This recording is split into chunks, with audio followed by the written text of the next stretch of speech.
न्याय यात्रा को हम छोटी करने जा रहे हैं। आज उत्तर प्रदेश की विधान परिषद कांग्रेस मुक्त है और उत्तर प्रदेश की विधानसभा में भी नाम लेने के लिए एक कांग्रेस का विधायक है सिर्फ। तो उत्तर प्रदेश में उनके साथ चलने वाला कौन है? डर गए कि कोई समर्थन यूपी में मिलेगा नहीं और इसलिए अपनी न्याय यात्रा को छोटी कर दिया। आप पता लगा लीजिए। स्वामी प्रसाद मौर्य ने राष्ट्रीय महासचिव पद से इस्तीफा दे दिया समाजवादी पार्टी को। वो नहीं, ऐसा तो नहीं कि भारतीय जनता पार्टी में पुनः वो वापसी कर रहे हैं? नहीं, ऐसे लोगों के लिए मैं समझता हूँ, हालांकि हमारे यहाँ ऐसे फैसले राष्ट्रीय नेतृत्व करता है, लेकिन मुझे नहीं लगता कि जो सनातन का अनादर करे, जो भगवान श्री राम की रामायण पर जो प्रश्न खड़ा करे, ऐसे लोगों के लिए कोई जगह भाजपा नहीं। ओम प्रकाश अग्रवाल तो लगातार कहा जाता है इस तरह का जो है सवाल उठाते रहे हैं, तो फिर उनको कैसे शामिल किया गया? नहीं, हमने कभी सुना नहीं ओम प्रकाश जी के मुँह से ये बात।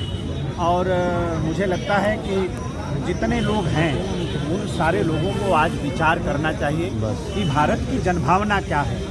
आज देखिए, पूज्य मोदी जी को जो समर्थन है, भारतीय जनता पार्टी को जो समर्थन है, देश का गरीब किसान, महिला, नौजवान सब लोगों का जो समर्थन मिल रहा है, उसके मूल में है कि आज भाजपा की सरकार, मोदी जी की सरकार जनभावनाओं का आदर कर रही है और भारत को सशक्त बनाने का, जो आत्मनिर्भर बनाने का, विकसित राष्ट्र बनाने का जो संकल्प मोदी जी का है, उसकी स्वीकार्यता जनता के अंदर है। इसलिए भारी समर्थन हमें मिल रहा है। किसान एक बार फिर से उद्वेलित हैं, कहीं ऐसा तो नहीं? पंजाब के किसानों से हम लोग निवेदन करना चाहते हैं कि राजनीति का शिकार न हो। ये एक साजिश है और एक सोची समझी रणनीति के तहत पंजाब के किसानों को सड़क पर उतारा जा रहा है। ये कहीं से जायज़ नहीं है। वहाँ के हमारे अन्नदाता किसान हैं। बहुत सम्मानपूर्वक हम लोग आग्रह करना चाहते हैं कि इस तरह की राजनीति में वो फंसने का काम न करें। उसमें हरियाणा के भी किसान हैं, उनसे भी हम लोगों का निवेदन है, चाहे कहीं के भी किसान हो। लोकसभा चुनाव से पहले जोड़ तोड़ की राजनीति शुरू हो गई है, क्या करेंगे? नहीं, कोई जोड़ तोड़ नहीं है। देखिए, हम लोग तो भाई रास्ता वही चलेंगे जो सीधा और साफ हो। इस नारे को आज मोदी जी पालन कर रहे हैं, उसको धरातल पर उतार रहे हैं। आज सबको सम्मान दे रहे हैं। कभी किसी ने कल्पना नहीं किया होगा कि कर्पूरी ठाकुर को, जो सामाजिक परिवर्तन के एक प्रतीक है, उनको कभी भारत रत्न कोई सरकार देगी। आप किसी ने कभी कल्पना नहीं किया होगा कि पूर्व प्रधानमंत्री और किसानों के नेता चौधरी चरण सिंह साहब को भी कोई भारत रत्न सरकार देगी। नरसिंहा राव साहब कांग्रेस पार्टी की, लेकिन हमारे यहाँ कोई संकीर्णता नहीं है। जो जिन लोगों का भी योगदान रहा है देश को बनाने में, देश को आगे ले जाने में, हम उसका सम्मान करते हैं। अगर हम बात करें कि लोकसभा चुनाव से पहले अगर चेहरा मोदी जी का अगर मांगा, हिंदू हृदय सम्राट राष्ट्रवीर महाराजा सुहेलदेव राजभर जी का आज जन्म दिवस है। मुझे प्रसन्नता है कि जब से माननीय प्रधानमंत्री जी देश के महापुरुषों का सम्मान करने का जो उनका एक अभियान है, आज वो अभियान चरितार्थ हो रहा है।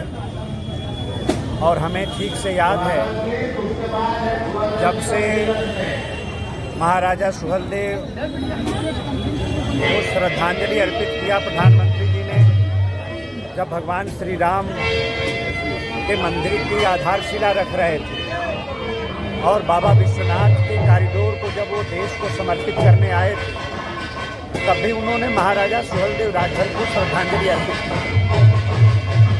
आज योगी जी की सरकार महाराजा सुहेलदेव की धरती जो बहराइच की माटी है, वहाँ पर एक भव्य स्मारक भी बनाने का काम आज उत्तर प्रदेश की भाजपा की सरकार कर रही है। मोदी जी की सरकार ने महाराजा सुहेलदेव राजभर के नाम का डाक टिकट भी जारी किया। उनकी सरकार ने महाराजा सुहेलदेव राजभर के नाम पर एक्सप्रेस ट्रेन भी चलाया।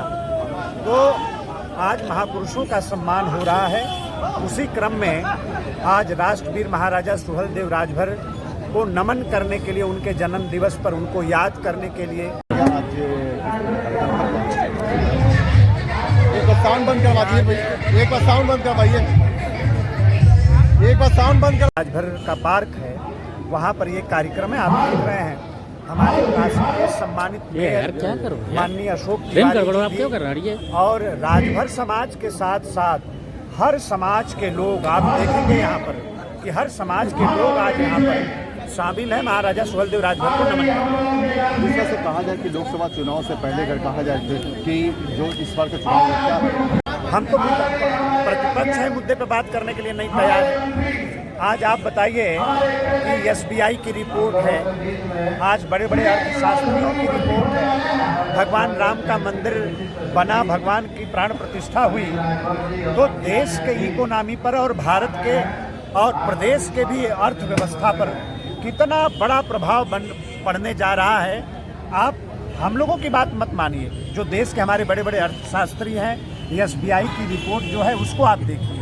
तो आज तो जो $5 ट्रिलियन इकोनॉमी का जो लक्ष्य है, उत्तर प्रदेश का $1 ट्रिलियन इकोनॉमी का जो लक्ष्य है, आज उस तरफ हमारी जो संस्कृति है, हमारी जो परंपराएं हैं, जो आज मोदी जी के कालखंड में हजारों वर्ष के लिए स्थापित हो रही हैं, आज उसका असर देश के विकास में कितना पड़ रहा है, उसको भी तो देखिए। राहुल गांधी का न्याय यात्रा सुलभ चलो क्या कहेंगे? न्याय